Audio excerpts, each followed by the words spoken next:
যে মহান আওলাদ রাসূল এর আলোচনা শুনলাম, ওনার জীবনীটা কিন্তু দীর্ঘ জীবন না, 50-এর নিচে বয়স ছিল না শাহাদাতের সময়, 45 বা 46 এরকম। ওনার এত বড় খেদমত কিসের কারণে হয়েছে?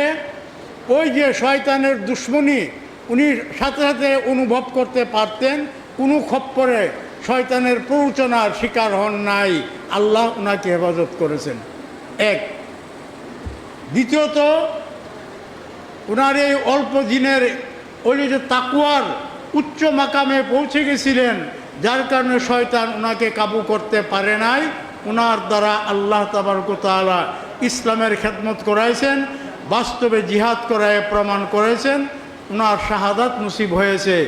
আমরা যেন বাতিলদের বিরুদ্ধে কথা বলতে ইতস্তত না করি। আহলুস সুন্নাত ওয়াল জামাত আমরাও দাবি করি, বাংলাদেশের আরও বহু দরবার আছে আহলুস সুন্নাত ওয়াল জামাত দাবি করে, অথচ বিদআত শিরকের কাজে লিপ্ত। এই ক্ষেত্রে আমরা কেন নীরব থাকব? তখন এই ক্ষেত্রে আমরা কেন নীরব থাকব? বহু দরবার আছে না, গান বাদ্য হয়, নারী পুরুষ একসঙ্গে মিলাদ কিয়াম করে, এমন দরবার খুঁজলে বাংলাদেশে পাওয়া যাবে না।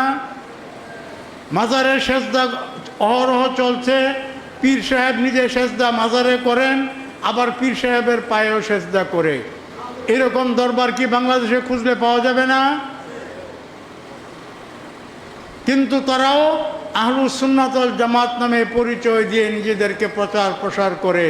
অতএব যদি আমরা তাদের ক্ষেত্রে নীরব থাকি, তাইলে কিন্তু আমাদের সংখ্যাগরিষ্ঠতা হ্রাস পাবে, সংখ্যাগরিষ্ঠ হইতে পারবো না। আল্লাহ তাআলা আমাদের সকলকে এই সমস্ত ওয়াসওয়াসায়ে শয়তান থেকে হেফাজত করুন। আল্লাহুম্মা আমিন। আসসালামু আলাইকুম ওয়া রাহমাতুল্লাহি ওয়া বারাকাতুহু।